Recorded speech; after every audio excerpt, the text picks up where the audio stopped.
하나님, 삼복도의 속에서도 하나님의 은혜를 사모하며 아버지 앞에 올라온 주의 사랑하는 권속들 기억하여 주옵시고, 이 자리에 임재하시어서 아버지의 큰 사랑으로 충만케 하소서. 특별히 무지하고 어리석은 종 주의 말씀 청독케 하셨사오니 인간의 소리를 전하지 않고 아버지의 말씀만 증거토록 성령님 신문실을 붙잡아 주시고 하나님의 사랑의 도구로 사용해 주옵소서. 우리 주 예수 그리스도의 이름으로 기도합나이다. 아멘. 할렐루야. 삼복도의 속에 코로나로 인하여서 또 고통받는 모든 사람들의 모습을 볼 때 너무나 마음이 아픕니다. 어제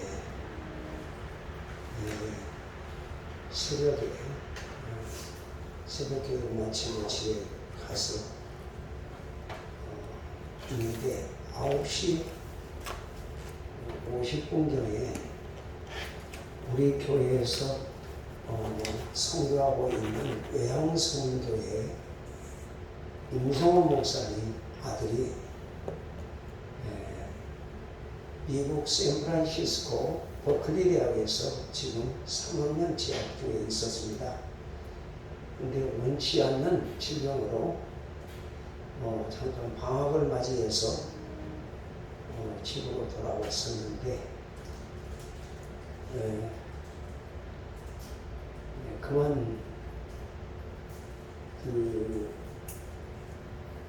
너무 사람이 건강하다 보니까 면역력이 너무 뛰어나가지고 많아가지고 면역력이 서로 쿠데타를 일으켜서 면역을 차고 서로 너무 강해가지고 사람을 죽이는 희귀한 병이 미국에서 있었습니다. 그래서 거기서 치료받고 들어왔는데 약을 한 5년 동안 계속 먹어야 된대요. 그래서 면역력을 떨어뜨리는 약을 가지고 와서 이제 방학 기간에 있었는데 생각지 않는 그 샤워를 하다가 귀에 물이 들어가가지고 중이염으로 귀가 아프다고 해서 인천 길병원에 입원을 하게 됐습니다. 또 그런데 거기서 그게 코로나로 이제 열이 높아지면서 코로나로 이게 정이 돼가지고 어제 9시 50분에 하나님이 부름을 받았어요. 25살 청년입니다. 우리 임성훈 선생님. 근데 그 증상을 보니까 코로나 걸리면 그게 폐혈증으로 돌아가면서 폐를 다 갉아먹어버린대요. 그래서 더 이상 어떻게 하지도 못하고 어제 하루 종일 우울했습니다. 설교를 준비하면서 어렸을 때부터 이제 계속 이렇게 봐왔기 때문에 재롱도 부리고 그냥 이렇게 가해당해서 비행기를 탄다고요? 난간에서 이렇게 뛰어내렸어요. 그래서도 하나님이 다 받아줬거든요. 그런 재롱둥인데 이렇게 원치 않게 하나님이 그 생명을 거두었다라고 하는 말 때문에 목사님한테 전화도 못하고 했었는데 오늘 아침에 목사님이 전화가 왔더라고요. 그래서 이런 이야기 저런 이야기 이제 메시지로만 위로하고 말았는데, 이 코로나 걸리니까 병원에서 중환자실에 따로 이렇게 음압실이라고 그러죠? 격리시켜 놓은 곳에서 있다가 운영을 했는데, 부모님도 못 만나고 바로 그냥 승화장으로 가서 화영을 보니까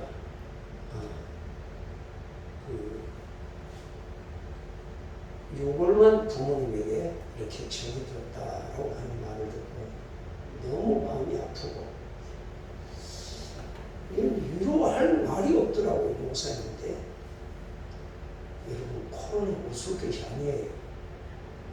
이 코로나는 눈에 보이지 않는 바이러스입니다. 우리가 아무렇게 생각하지 않고 그냥 덤덤하게 지나가는 분들이 너무 많아요. 그런데 코로나가 이게 하나님의 재앙입니다. 생명의 귀중함을 모르고 오만하고 교만한 자리에 앉아 하나님 영광 가로채는 우리 인간들에게 하나님이 주시는 경고라고 생각을 합니다.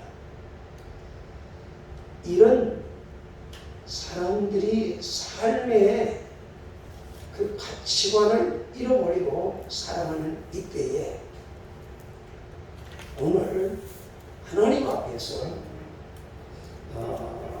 이런 인생관, 인생의 가치관을 바로 깨닫고 살아가기 위해서 오늘 말씀을 생각해 보면서 은혜를 받으려고 해요.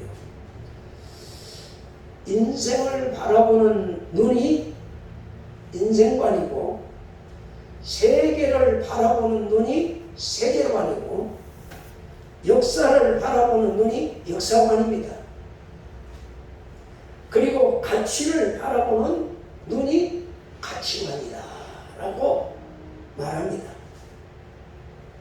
사람들은 누구나 이 세상을 살아갈 때 나름대로의 가치관을 가지고 살아갑니다. 어떤 사람은 되는 대로 살다가 죽으면 그만이다 라고 하면서 살아가는 인생관을 가지고 살아가는 사람도 있고요. 어떤 사람은 내 삶 속에 나의 후세들에게 무엇인가를 남겨주고 가야 되겠다라고 하는 이런 인생관을 가지고 살아가는 사람도 있습니다.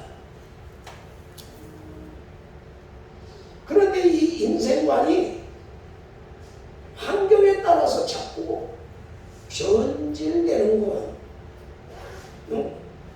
가치관을 올바로 설정되어 있지 않기 때문이지. 그렇다면 오늘날 우리 그리스도인들의 가치관은 어디에 있습니까? 우리 예수 믿는 사람들의 가치관은 어디에 있는 거예요? 그리스도인들의 가치관은 성경 말씀에 비추어서 나에게 주어진 단 한 번의 인생, 이 인생을 뭘 위해 사느냐 이거죠. 이 세상에 두 번 다시 태어날 수 없는 이생입니다. 이 이생에서 우리 인간은 뭘 위해 살지요? 제가 언젠가 이야기 들었습니다. 우리는 이 땅 위에서 살아가는 동안 저 영원한 세상,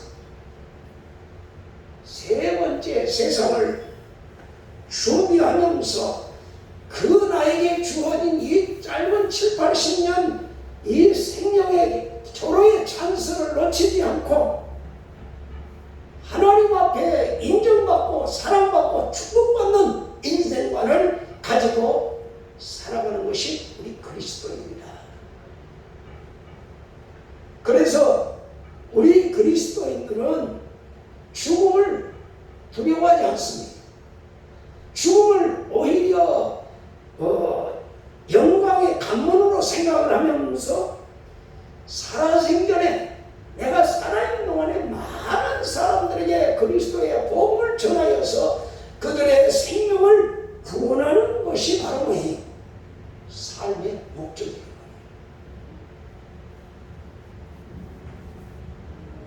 그들이 회개하고 돌아오도록 그 친구들을 위하여서 내 목숨을 내어놓는 사랑을 베풀면서 살아가는데, 죽어도 주를 위하여, 살아도 주를 위하여 살아가는 이런 삶의 가치관을 가지고 사는 것이 그리스도인의 모습이다 라고 성경은 말하고 있습니다. 또한 살아생전에 예수님의 사랑을 내가 받아서 구원받았으면 그 사랑을 많이 베풀어 살아가는 가치관을 가지고 살 때 우리 인생이 빛이 나는 거예요. 그래서 우리 주님께서도 우리 성도들의 가치관을 너희는 세상의 소금이다, 너희는 세상의 빛이다 라고 팔복을 말씀하시고 나서 우리 성도들의 가치관에 대해서 주님이 말씀해 주셨습니다. 그런데 많은 그리스도인들이 잘못된 사랑의 가치관을 가지고 살아가고 있다는 것을 제가 지금 한 4시간에 거쳐서 사랑에 대해서 계속 지금 설교를 하고 있는데요. 오늘 우리의 사랑은 다 무슨 사랑이지요? 조건적인 사랑, 이기적인 사랑을 가지고 세상을 살아갔다 그랬습니다. 그런데 이런 조건적이고 이기적인 사랑을 베풀다가 보니까 예수를 믿으면서도 우리가 주님의 사랑을 실천하라고 주님이 말씀하셨을 때 우리는 어떻게 생각하지요? 보편적인 사랑의 대상과 특별한 사람을 사랑하는 것은 다르다고 생각을 해요. 질적인 면에서 달라야 된다. 내가 볼 때 이 사람은 사랑을 받아야 되는 사람, 이 사람은 못 받을 사람, 내 안에서 다 이렇게 분별이 돼요. 내 마음에 맞으면 사랑해주고 맞지 않으면 제껴놔버리고, 이런 사랑을 우리 그리스도인들이 너무 많이 하는 거죠. 여러분, 오늘 우리 스스로 사랑을 구분하고 살아가기 때문에 성령님께서 우리에게 기대하고 또 주님의 사랑을 나누어 주려고 하는 예수님의 사랑을 진정 우리는 경험하지 못하는 거예요. 예수님을 통하여서 하나님의 사랑을 나눌 수 있는 통로가 되어야 되는데, 우리는 우리가 주님의 사랑을 나누려고 애쓰기 때문에 우리는 항상 사랑에 대한 갈증을 느끼는 것을 체험하고 있는 거예요. 여러분, 사랑은 부족함이 없잖아요. 그런데 늘 나는 부족함을 느끼는 거예요. 내가 원하는 사랑을 하려고 하기 때문에. 그래서 오늘 이 본문을 중심해서 사랑의 가치관, 이런 제목으로 하나님 앞에서 함께 은혜를 나누려고 합니다. 첫째로 사랑의 시작입니다. 여러분들의 사랑이 어디에 있습니까?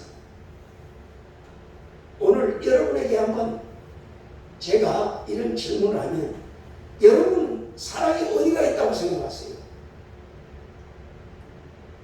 대부분 우리 마음에 사랑이 있다고 대답을 할 겁니다. 이렇게 믿는 사람은 평생 동안 진정한 사랑을, 예수님의 사랑을 한 번도 맛보지 못하고 운명을 하게 될 거예요. 왜냐하면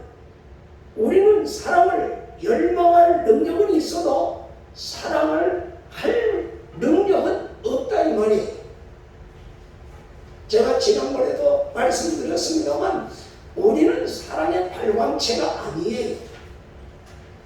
우리는 사랑의 반사체입니다. 사랑의 반사체입니다. 그렇기 때문에 우리는 사랑할 능력이 없는 거예요. 반사체는 사랑의 빛을 받기 전에는 절대로 빛을 발할 수 없는 거지.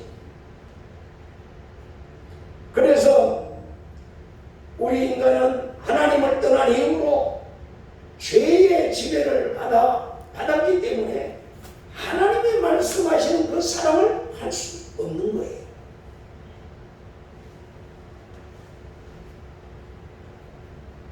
여러분, 그런데 오늘 성경은 뭐라고 하지요?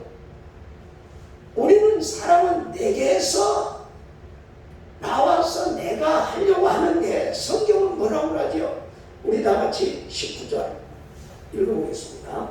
시작. 우리가 사랑하면 그가 먼저 우리를 사랑하셨습니다. 여기 보니까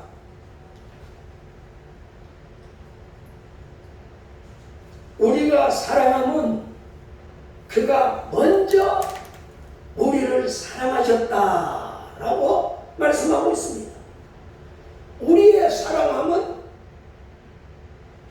내가 먼저 사랑을 하는 것이 아니라 주님이 나를 먼저 사랑하셨기 때문에 우리는 그 사랑을 베푸는 거예요.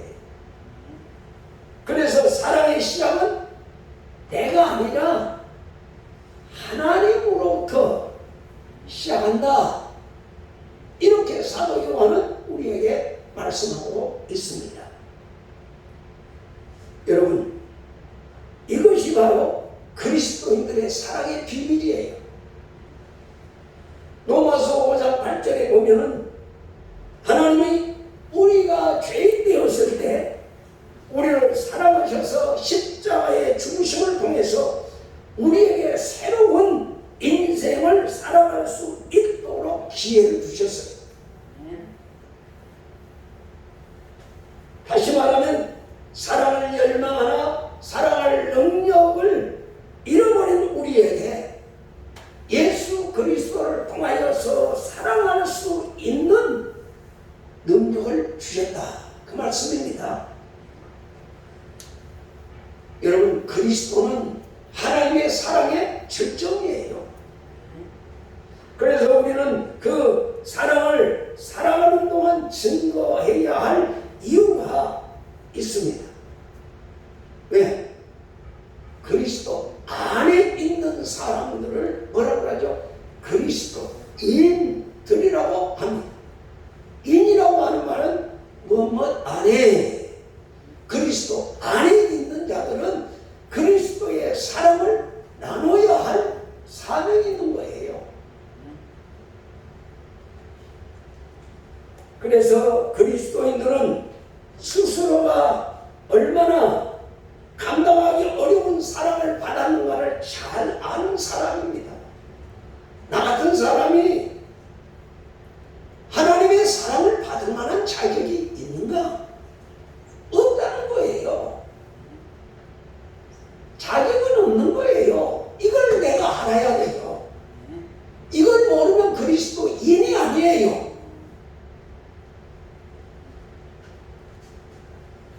그래서 오늘 그 사랑의, 예수님의 사랑의 강도가 우리 인생의 모든 가치관을 바꾸어 놓게 만들어버린 거예요.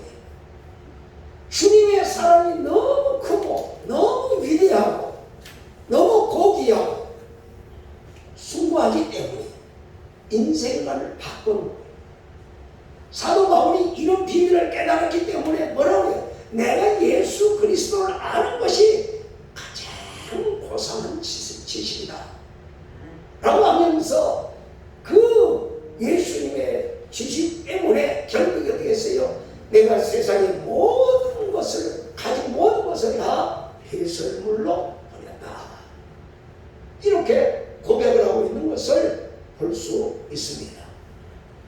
여러분, 예수님의 사랑은 우리의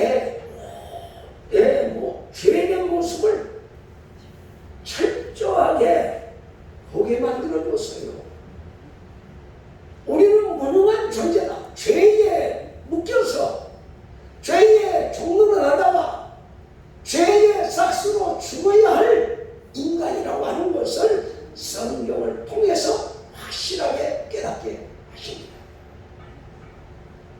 그래서 우리는 누군가를 사랑할 만한 능력이 전혀 나에게 없다 라고 하는 것을 알게 하는 것입니다. 우리는 누군가를 사랑하기를 원하나 사랑할 인격이 없습니다. 왜요? 우리는 욕심의 지배를 받고 정욕에 매인 죄인에 불과하다는 사실을 예수님의 사랑은 우리로 하여금 보게 해 주었기 때문이지. 예수님의 사랑에 비추어 내 사랑을 비추어보니 내 사랑은 전부 다 모조품이고 짝퉁이고 거짓과 위선과 이기적이고 정말 내놓을 것이 아무것도 없어. 자랑할 것이 없어. 이것이 인간의 사랑이에요. 이게 필레오의 사랑, 스토리의 사랑, 에로스의 사랑이에요. 시간과 태양과 이기적인 사랑을 하는 것입니다.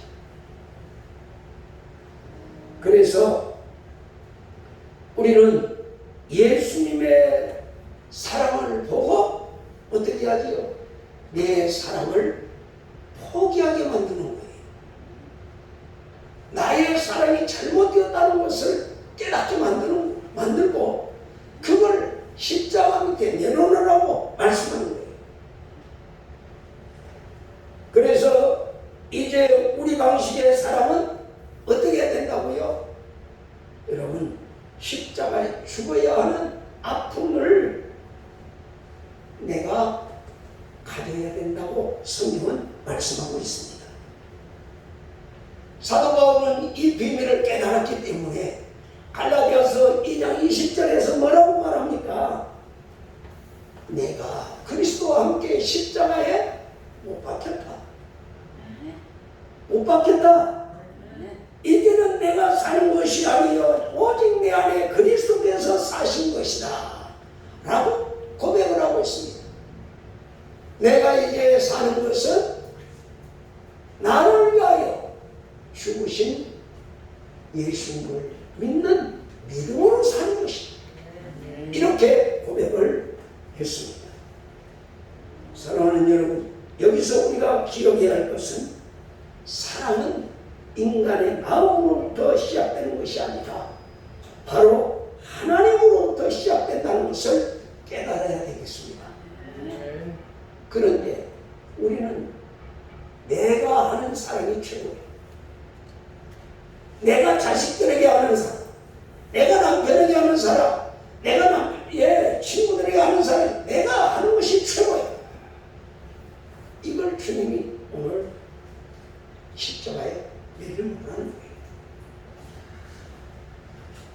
인간의 마음으로부터 시작되는 것은 성경이 말씀하고 하나님의 말씀이 말하고 있는 사랑이 아닙니다. 두 번째로 하나님의 사랑을 경험한 자들의 증거를 통해서 왜 우리가 하나님의 사랑이 진짜 우리가 하는 사랑이 가짜인가 이걸 깨닫기를 바랍니다. 성경은 우리들에게 말합니다. 그리스도의 사랑을 받았다고 고백합니다. 그리고 그 사랑으로 모든 사람을 사랑하기를 원한다고 말씀하고 있습니다. 왜요? 우리의 연약함은 모든 사람을 사랑할 수 없다고 스스로 나 자신을 표현해요. 우리는 아이고 목사님 누가 그런 사랑을 할 수 있어요? 예수님 사랑하라고 하면 아멘하고 받아든 사람이 몇 사람이나 돼요? 아이고 그건 예수님이나 하지 우리 같은 사람이 어떻게 해요? 이렇게 스스로 자기를 변호하는 겁니다. 그런데 오늘 이 성경은 뭐라고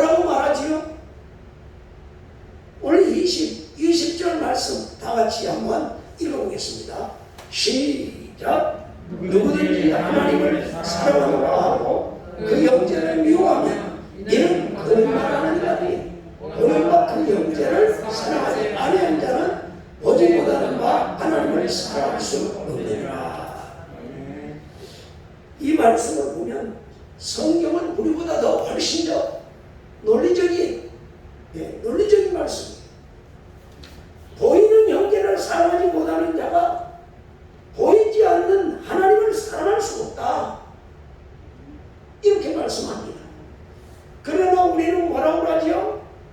우리 눈에 보이는 형제 사랑하기는 어렵지만 보이지 않는 하나님은 사랑할 수 있다고 말하는 모습을 스스로 범하고 있는 거예요. 성경은 하나님을 사랑하는 자들의 삶의 모습을 잘 증언해 주고 있습니다. 그것은 보이는 형제를 사랑하는 삶을 누릴 수 있는 사람들은 바로 하나님의 사랑을 경험한 자들이다 라고 말하고 있습니다.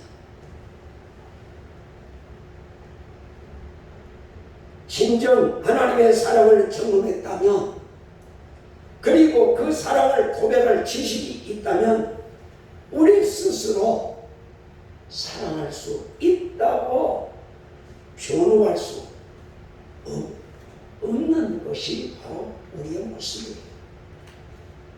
하나님 말씀에 비추어 볼 때 내가 조건 없는 사랑을 할 수 없는 인생이라는 것을 성경은 우리에게 가르쳐주고 있습니다.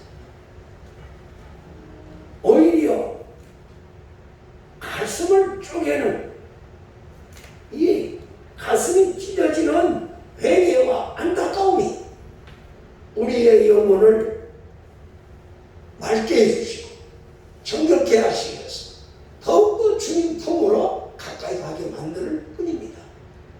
나의 부족을 깨닫는 자는 주님의 십자가 밑으로 내려가서 주님의 사랑 안으로 들어가게 되어 있거든요.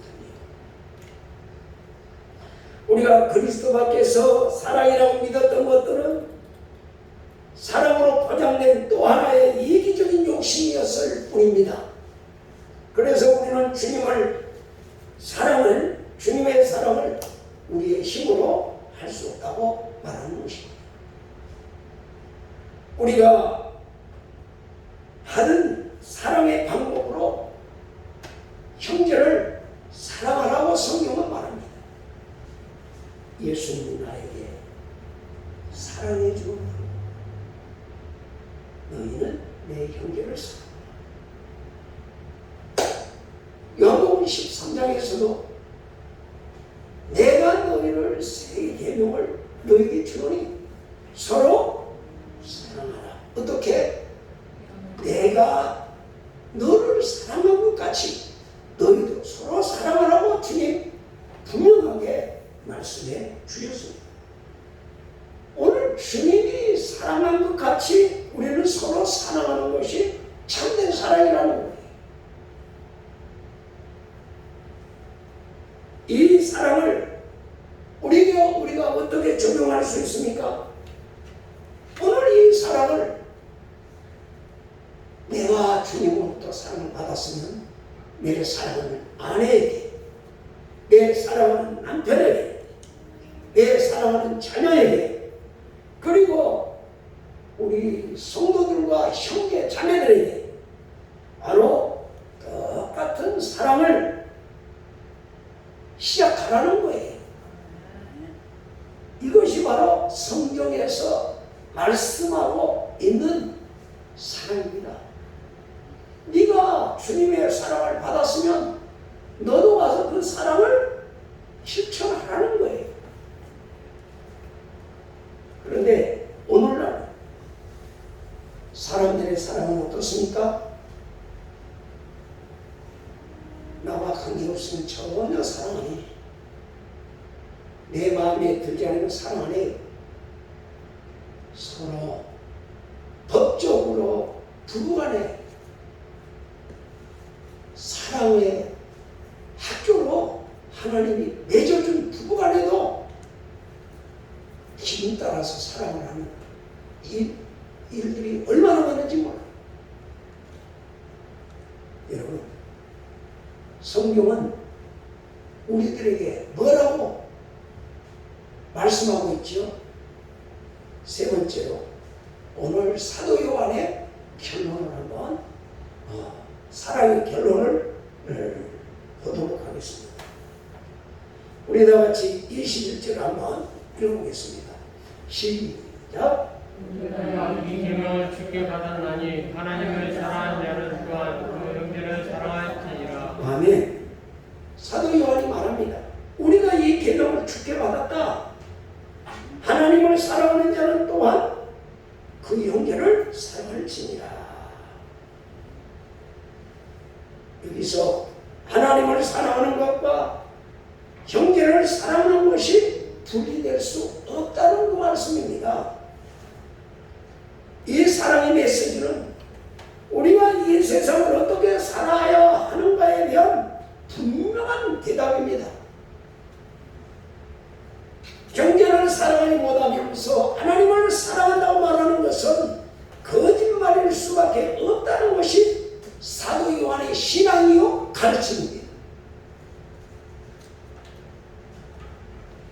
사랑하는 여러분, 우리는 우리가 사랑하려고 애쓰기 때문에 사랑이라고 하는 무거운 굴레에 눌려서 헐떡거리는 거예요. 마음에 평안도 없고 기쁨도 없고 즐거움도 없고 소망도 없는 거예요. 사랑은 여러분 베풀면 베풀수록 하나님께로부터 내려와서 우리를 더 새롭게 채워주시는 것이 하나님의 사랑입니다. 그런데 내려오는 사랑을 주려고 하다 보니까 사랑의 굴레에 팍 눌려가지고 사랑이 다 떨어져 버렸어. 자식들한테 보태다 보니까 아이고 나 몰라 너한 네 인생 네가 알아서 해. 남편에게도 그만큼 주었으니까 이제 더 이상 줄 거이 없다는 거예요. 그래서 남편과 서로 등 돌려대는 거예요. 이게 우리 인간의 모습이에요. 하나님의 사랑은 주면 줄수록 더 뭐예요? 더 새로운 사랑이 내려오는 것이 하나님의 사랑이에요. 어떻게 사랑을 했죠? 우리 주님이 가르쳐줬죠? 죽기까지 십자가에서 이루었다 말씀하시기까지 우리를 사랑하신 거예요. 여러분이 이 세상에서 이런 사랑을 베푸는 사람이 몇이나 있을까요?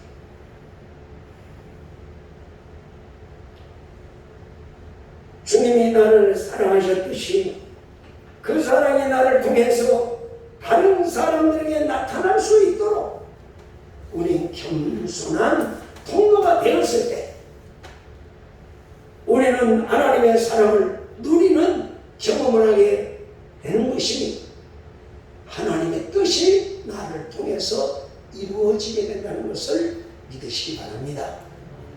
우리는 사랑의 통로예요.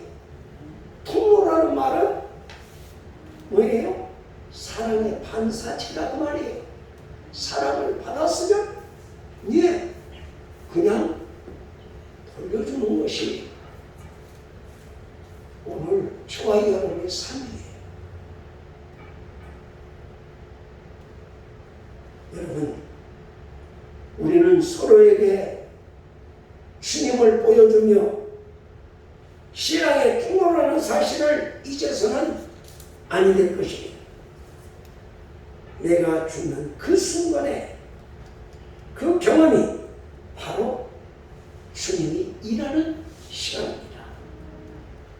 우리가 신앙을 누리지 못하는 이유 가운데 하나가 바로 내 경험을 갖고 싶은 욕심 때문이에요.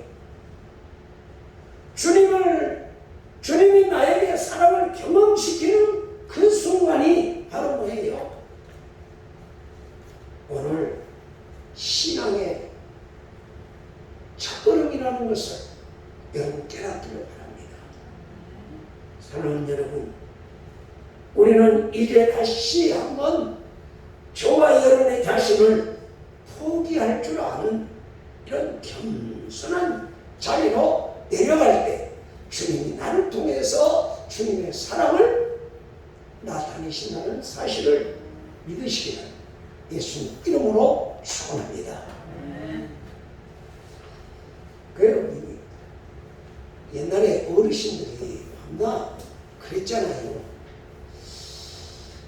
우리나라 그 문화권에서 이루어진 이야기입니다만은 뭐라고 하죠? 결혼을 딱 하면 남편이 힘이 세요? 아내가 힘이 세요?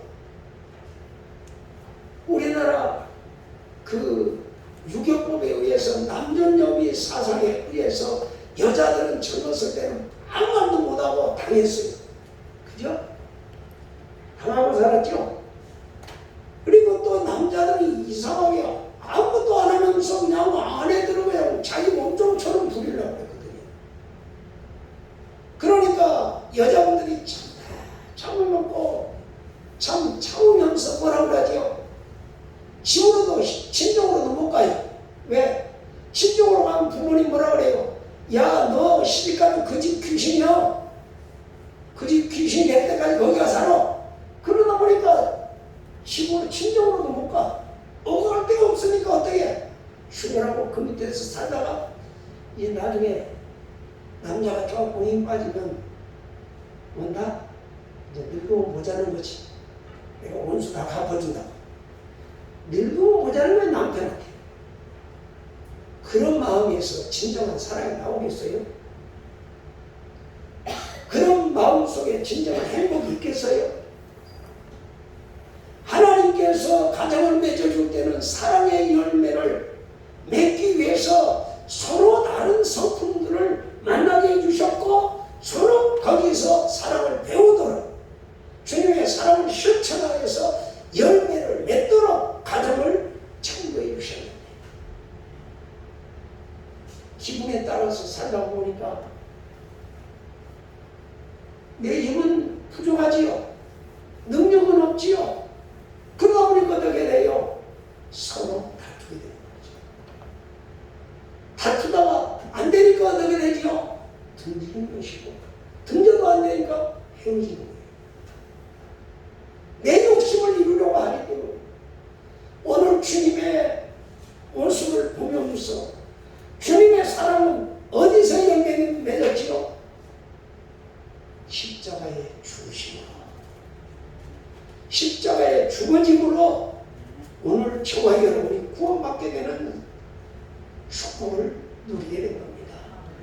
십자가의 죽으심이 없었다면 저와 여러분의 죄의 삭은 우리가 짊어지고 가야 돼요. 주님이 대신 죽어주셨기 때문에 오늘 저와 여러분이 구원을 받아 하나님의 소원을 찬양하게 되고 저희 영혼은 하나님 나라를 소망하고 살아가는 것입니다. 재미나는 이야기 하나 하고 마칠게요. 토비아스의 그 우물 이야기인데요. 사막 한가운데 있는 자리 잡은 마을이 있습니다. 여러분 사막에서 가장 필요한 게 뭘까요? 물이죠, 물. 그런데 그 마을 사람들은 물 걱정이 하나도 안 해요. 왜냐하면 우물의 주인인 이 토비아스가 물을 거저 온 동네 사람들에게 거저 다 나눠주기 때문입니다. 그러던 어느 날 이 토비아스는 아들과 함께 먼 나라에 여행을 떠나면서 자기 집의 하인에게 부탁을 합니다. 너는 누구에게든지 물을 거저 주어라 라고 하면서 그 우물을 관리하게 만들었어요.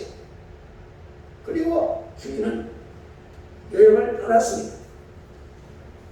그래서 하인은 이제 모든 사람들에게 물을 나눠줬어요.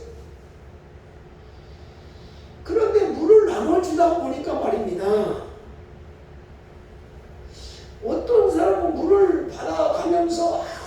감사합니다, 감사합니다. 하인이지만 감사합니다고 표현을 하는데 고개가 뻣뻣해가지고 물을 받아가면서도 감사할 줄도 모르는 사람들이 있어. 그래서 이 하인이 감사할 줄 모르는 사람이 물 안 주고 감사할 줄 아는 사람에게 물을 주기 시작한 거예요. 그리고 이렇게 감사를 하는 사람들에게 물을 주니까 사람들이 어떻게 돼요? 시간이 흘러가면서 그 하인에게 잘 보이려고 한간 수단과 노력을 가리지 않고 그 앞에서 잘 보이려고 노력을 하는 거예요. 어떻게 하든지 이 주민들은 그 하인의 눈밖에 나지 않으려고 온갖 힘을 다 썼습니다. 그러면서 어느 때는 이제 자기에게 잘 보이는 사람에게만 물을 주고 자기 마음에 안 맞는 사람, 그 사람에게 물을 안 주는 거예요. 그러다가 어느 날 그 토비아스의 아들이 나타났습니다.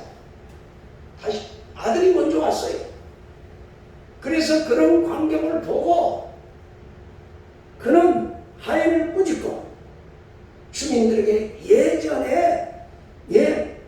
예전처럼 마음껏 주민들에게 물을 나눠주라고 명령했습니다. 그렇게 하니까 주민들이 이제 새 힘을 얻었죠. 주민들이 나서서 지금까지 나쁜 짓을 한 그 하인을 어떻게 해요? 고소를 한 거예요. 그 사람에게는 물 주지 마십시오 라고 고소를 해서 주민들이. 그런데 아들은 하인들에게도 물을 주는 것이 아버지의 뜻입니다 라고 하면서 잘못을 저질렀던 그 하인에게도 똑같이 물을 주고 그 허물을 다 용서해 주는 거예요. 그렇습니다. 하나님 그리스도 안에서 구원받은 저와 여러분들에게 많은 책임을 맡기셨습니다. 주님과 같이 모든 사람들을 용서하고 사랑하는 책임을 우리에게 맡겨주셨습니다. 여러분, 진정한 사랑은 모든 사람을 용서하고 사랑하는 것입니다. 내 마음에 맞든 내 마음에 맞지 않든 하나님이 사랑하라고 하셨으니 사랑하는 것이 진정한 사랑이에요. 여러분, 오늘 저와 여러분의 삶을 한번 돌이켜보세요. 나는 누구를 사랑하지요? 모든 사람을 사랑하려고 합니까? 아니면 내 마음에 드는 사람, 내 마음에 맞지 않는 사람은 쳐다보고 관심도 없어.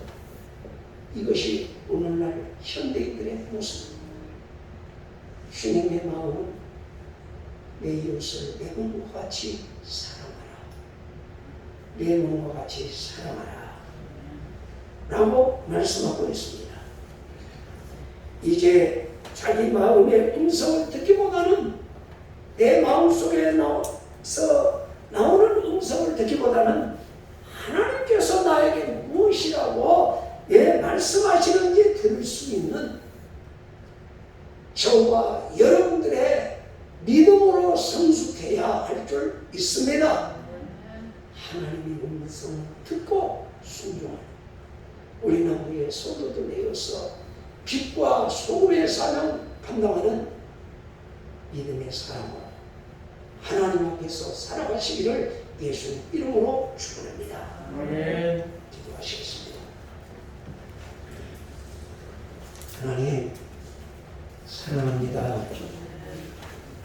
우리가 입술로는 주여 하면서도 하나님이 원하시는 사랑을 하지 못했음을 고백합니다. 용서해 주옵소서. 주님께서는 서로 사랑하라. 내가 너희를 사랑한 것 같이 사랑하라고 말씀하셨는데 우리는 하나님을 사랑한다 하면서도 아버지 내 형제를 사랑하지 못할 때가 많았음을 고백합니다. 오늘 이 시간 저희들의 잘못된 사고를 다 십자가에 내려놓고 주님의 사랑으로 이 세상 모든 사람들을 마음에 품을 수 있는 예수님의 마음으로 축복하여 주시어서 아버지의 뜻을 이루는 믿음의 사람으로 세워 주시옵소서. 그래서 주 앞에 서는 그날에 잘했다 칭찬받고 아버지의 영광을 드러내도록 복을 내려 주옵소서. 예수님 이름으로 기도하옵나이다.